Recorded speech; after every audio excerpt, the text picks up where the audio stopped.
And welcome back to the WCHE Morning Show. I'm Eric Lambera. Co-host today is Barry D. Joining us on the phone for our next segment, we have Dr. Jessica Russo, who will be appearing as a panelist at the state organ screening at the Cheshire County Library on November 1st.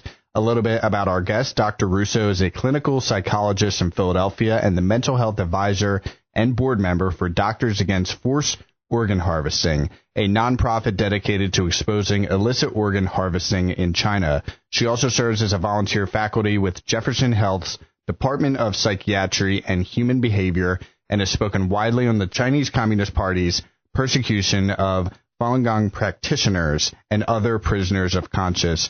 Dr. Russo, thank you for coming on this morning. How are you? I'm fine. Thank you. Thank you so much for having me. Of course. Thank you for coming on this morning. So before we get to the event taking place on November 1st, I had some questions on this topic. And the first one I had, as a member of the Doctors Against Forced Organ Harvesting, can you explain what is forced organ harvesting? Yes, absolutely. This is actually a term that we coined in 2006 when it became very clear that the Chinese government was harvesting organs from living people, their own citizens, and killing them in the process. So that's really what this is. This is very different from the black market organ trade that you see throughout the world, even in the U.S. The Chinese government is the only government in the world that is killing people for profit, but also primarily as a means to eliminate this group. And they're doing this by taking vital organs. They'll take kidneys, cornea, livers, lungs, whatever they want. And this is a form of execution. So these people die on the table while their organs are being extracted. Wow. It's devastating. You know, communist China and the communist religion, the communist government, they have to be the top rung. So what do they do? They abuse the people that believe in religion, that there's a God, a higher authority, because they want to be the high authority. They've done this with the Tibetan Buddhists. They've done this with the Uyghurs by forced labor, and they're doing it to the Falun Gong, and it's a horrible thing. Why is it, do you think, they're targeting the Falun Gong? Yeah, no, that's a great question, and you're absolutely right. This is a government that's highly threatened by any group, even any individual who doesn't follow along, right? They need the will of the populace to enact their agenda, because their agenda is so anti-human, right? They put out so much money, so much effort to make sure people will follow along. They have targeted Falun Gong because Falun Gong is a spiritual practice. So the government is an atheist practice that doesn't tolerate any true spiritual practices. This is a practice that's not only spiritual, but it really reflects the ancient traditional values of the Chinese people. Falun Gong is actually an ancient practice that was passed down from one disciple to the next for thousands of years. And then in 1992, it was introduced to the Chinese public by Mr. Li Hongzhi. And this was during the sort of a Qigong craze. After the Cultural Revolution, spirituality, tradition had been heavily suppressed, and people were really desperate to get back to their roots. So this practice became incredibly popular. It's an ancient form of Qigong, which means that it has two components. One is it focuses on helping people assimilate to truthfulness, compassion, and tolerance. And in the process, people learn to get rid of all of their attachments, not necessarily material attachments, but emotional, mental attachments like fear, jealousy, things that actually make our body toxic. And there's also slow-moving exercises like you would see in any form of Qigong or Tai Chi. So people are very, very healthy. The government was actually saving a massive amount on health care because so many people were practicing. So in 1998, the government looked at how many people were practicing so many of these Qigong exercises, including Falun Gong. They had discovered that between 70 to 100 million people were practicing Falun Gong. This was in 1998, only a few years after it was introduced in 1992. So very popular. This was about 1 in 10 or 1 in 12 Chinese people. This is about a third of the U.S. Huge number. Mm-hmm. There were only about 60 million people in the Communist Party at the time. Mm-hmm. So the then head of the Communist Party, Jiang Zemin, said, you know what? This is not a formal practice. We can't keep track of this. And it is completely antithetical to our agenda, right? Yes. Obviously, the Communist Party doesn't practice truthfulness, compassion, and tolerance. They do just the opposite. So he said, we're going to squash this. It's going to be annihilated in 3 months. Of course, that didn't happen. It's now practiced in so many countries, at least 100 countries, peacefully, right? Only in China is it so heavily repressed. So initially, it was an ideological threat to the party. At this point, we believe it's really has become, in their eyes, an existential threat. Mm-hmm. So what the Falun Gong has done, they're an amazing people. They are so brave and courageous. They have been helping the Chinese people, as well as people around the world, understand what the Chinese Communist Party has done, not only to Falun Gong, but the crimes it has committed since it came to power in 1949. And even, what it's done recently, like during COVID, shutting down domestic travel, allowing international travel. Falun Gong practitioners have set up their own media to help people understand what's going on. They have also established the largest grassroots movement called the Tweedong movement, which has helped over 450 million people quit the Communist Party at least. So that's huge, right? If you have more people understanding that human rights and freedom and democracy is important, you're going to have fewer people following along with the Communist Party. So there's a huge threat that I think the government is feeling. So they're trying to squash Falun Gong heavily, not only in China, but throughout the world. And one of the ways they do this is through the media. They've been doing this for decades in China. All the media there is state-run. So they put out this horrible propaganda saying that Falun Gong is evil, it's an evil cult, it's bad. And you're seeing that now in Western media. They're carrying those stories. And why? Because they need the market in China. It's a huge market, right? So if they're not going along with what China wants, they don't get access to that market. So we have a big problem here where people don't understand what's really happening. The issue of forced organ harvesting isn't being well covered. And when the issue of Falun Gong is being covered, they're hearing these negative stories, so they're likely to care less. That's part of this genocide. I mentioned earlier that this is profit-driven for the CCP, this forced organ harvesting. They are making billions off of this, but primarily it's a crime of genocide. They want to annihilate this group, and again, you have to get the will of the populace to be able to do that. So you have to turn off people's sympathy for the victim group. Well, sure. That's much like the Nazis and the Jews in World War II. You have to diminish them down to being animals, right? And that, whatever, they're just animals, whatever. Yeah. And that still goes on today with the Jews. It's a very similar and effective way to wipe out people. It's sinister, absolutely sinister. Mm-hmm. Mm-hmm. Dr. Russo, speaking of the Chinese Communist Party, I wanted to get your thoughts on a situation that unfolded in September.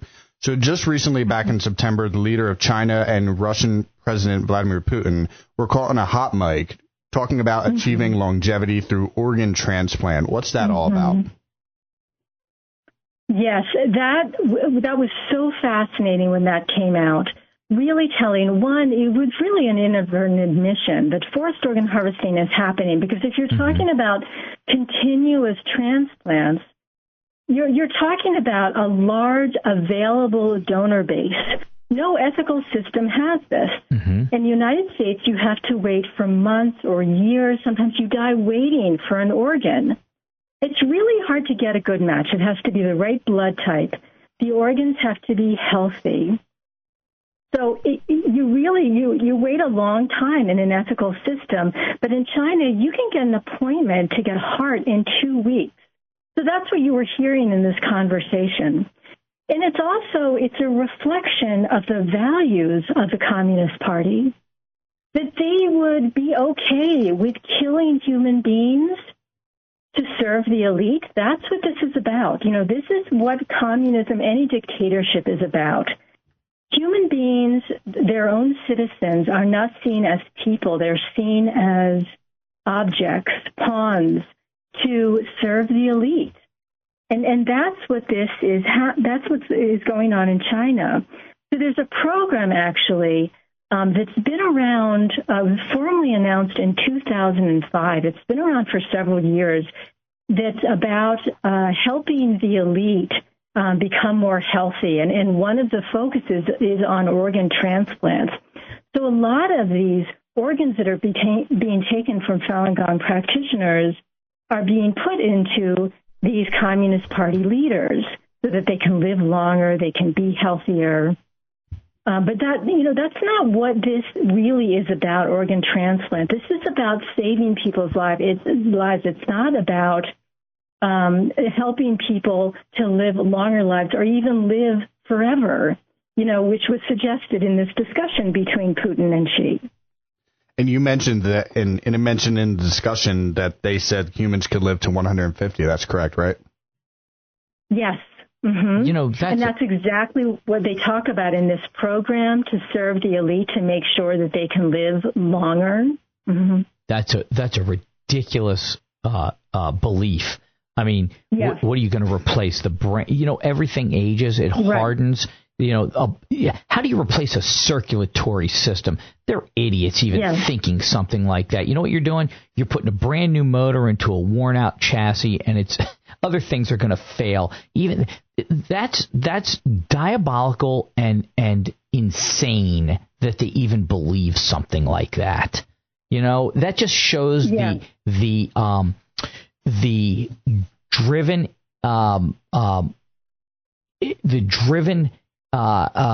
ability they have to, at any cost, try and do something like this, and they're not even looking at the whole picture. Now, look, I'm not the smartest guy, Doc, but come on, man. You're hitting 80s and 90s years old. You ain't fixing that stuff.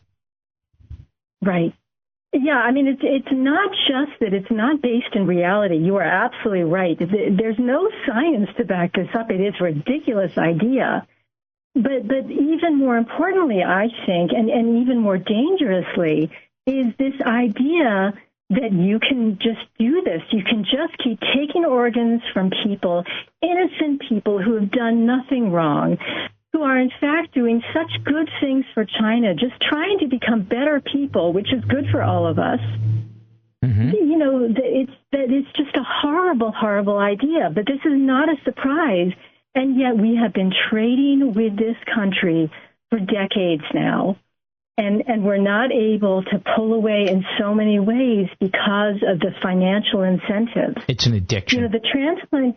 Oh, I'm sorry. Go ahead. It's an addiction. Once you get the cheap stuff, you don't want to walk away from it. Yes. That's right. The problem. It really is an addiction. Yeah. Money is a huge driving factor in this. Yep. I was going to say that, the transplant community is one of the institutions that has been so reluctant to acknowledge this is happening. Ironically, right? This is the field in which this crime is being committed, and yet these guys are the ones who don't want to acknowledge it because they're getting such benefits from working with China. Sure. And, the other side is, if you speak out against China, you're going to get punished. Mm-hmm. In China, it's not even just a punishment. You are denied certain benefits or certain access. You can even be killed. There was a story last year of a young transplant surgeon who had been asked to find infants' organs. So what's come out recently in the last year is that not only are adults being used for this, but children, infants, are being used as this donor bank, which is just absolutely horrible. Mm-hmm. But so this young doctor had been asked to find these young organs, and he discovered through a lot of research that there's something really bad happening here. These organs are forcibly being taken. And he started talking about this.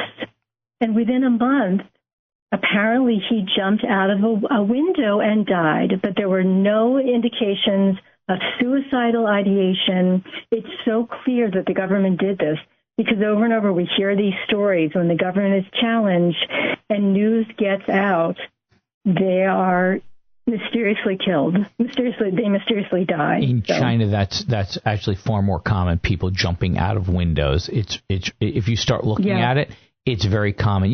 It's an interesting thing about communism. People in this country that are embracing communism with their protests today, it harkens back to the book Animal Farm. All animals are equal. Some are just more equal than others. Yeah. Communism is a farce. And in fact, China wouldn't exist today without capitalism. And so what it's doing is it's using capitalism in the most gross of terms in order to perpetuate its drive. And it's very bizarre how it counteracts, it conflicts with itself and uses capitalism in order to have a main drive of everybody wallowing in the same misery eventually. It's actually very frightening. Yeah. And this is just one of the exploitations that they will do at any cost for money in order to achieve their goal in the end. And people suffer. And these people going through this, it's absolutely unbelievable. And I know that the charting of this, correct me if I'm wrong, but from my research in this, and I'm kind of familiar with this, obviously not to the degree you are, Doc, but they started to chart the amount of transplants that were going on, which happened coincidentally after they started imprisoning the Falun Gong, and then it became miraculous how much more transplants were getting done, accelerating blindingly, and there was just no way that was happening because it takes 2 to 4 years for us to get something with all the organ donors we have to be able to get on an organ donor list and be able to actually get an organ. 2 to 4 years. Over there, it's like, hey, we can have one for you a week and a half, man. We're good. Yeah, absolutely. Yeah, you're absolutely right. And you're so right about communism is not able to survive without capitalism. This would not be happening in China on such a massive scale if it weren't for support from the West. Yes. And so what you mentioned here, yes, it's not a coincidence. So shortly after the persecution of Falun Gong started in 1999, you are seeing transplant numbers go way up in China. So there were about maybe 150 transplant centers in China before the persecution. Within a few years, there were 600 transplant centers. That's an increase of 300%. And, this is without a good donation system. They didn't have a formal donation program until 2013. And still, to this day, that's a cover-up. The number of donors, what was that? That's a cover-up. Oh, here, we've got this system. Yeah, we got this system. We're just trying to make it look legit. That's right. It's just for show. They do a lot of things for show, right? But what we can tell from the research, when we actually look at the numbers, they only have about 0.03% of people who are on the donation list waiting to donate their organs. And, not everyone who wants to donate their organ can donate their organ. So there's that. And then we also know the number of executions has been going down for years. It's actually a state secret how many they execute every year in China, but we know it's going down according to Amnesty International. Years ago, it probably wasn't more than 1,700, and that was 1,700 per year, and that was years ago. And yet China is doing between 60 to 100,000 transplants per year. And, the U.S., just to compare this, the U.S. is only doing 45,000 per year. And we have about 145 million on the waiting list, people who are waiting to donate their organs. Well, right. So this just doesn't add up. Well, there'd also be the people out there that have said, well, yeah, but you know what? They could be getting them out of the prison system, the criminal prison system. Yeah, no, that's rife with hepatitis. So they're not good donors. So that's not working. That's not possible.